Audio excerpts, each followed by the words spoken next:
Member from Oshawa.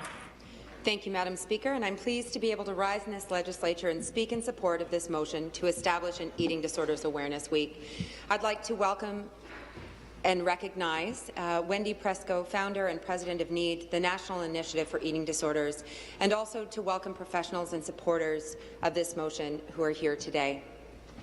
One of the very first constituent meetings that I ever had, Madam Speaker, was with a dynamic young woman from NEED named Stephanie, who knew how important it was for MPPs to understand the realities of eating disorders. I have met with parents, with youth, and with healthcare professionals advocating on behalf of those who struggle and suffer with eating disorders. I have heard heart-wrenching stories. Speaker, across our society, we are told to value beauty, money, and lifestyle. Obviously, there isn't money to be made from sustainable wellness and long-term health or satisfaction with self.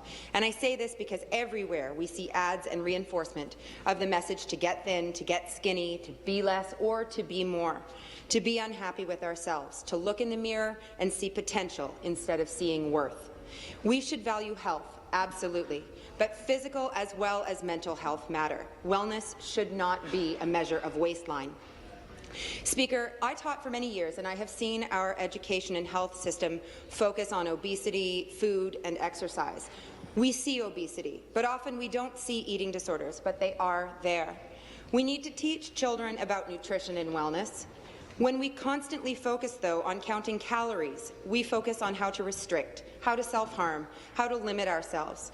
We ought to focus on nutrition, positive body image, variety and diversity, and wellness. I taught a grade 4 girl who had developed a daily exercise regimen involving weights, push-ups, sit-ups, and desperate cardio for 2 straight hours a day, and frightening caloric restriction because she was, quote, disgusting. I have taught grade 7 and 8 girls who self-harmed to cope with their challenges, and that self-harm usually involved cutting and food control. Speaker, our children are suffering in mainstream society and they need help. Our kids, though, need tools and not weapons. Eating disorders can affect anyone, but they are predominantly suffered by women. And unfortunately, often our healthcare system doesn't know how to recognize or deal with them. Those who seek treatment or care are often ignored and made to further suffer when their illness is shrugged off, or they're just told to eat. Someone with an eating disorder has a mental illness and, I would say, a very destructive and intensely emotional relationship with food. It is their control, their weapon, their tool, their lifeline, and their pain. So treatments that force someone slowly dying of anorexia back up to a safe weight are not only cruel, they are inhumane. When our treatments damage instead of support, we have to stop and change course. We don't have enough information.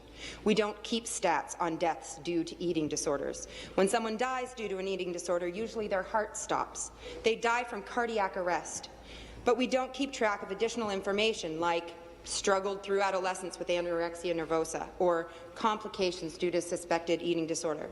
We should keep track because Ontarians deserve health care to meet their needs, and this is an area of need, Madam Speaker.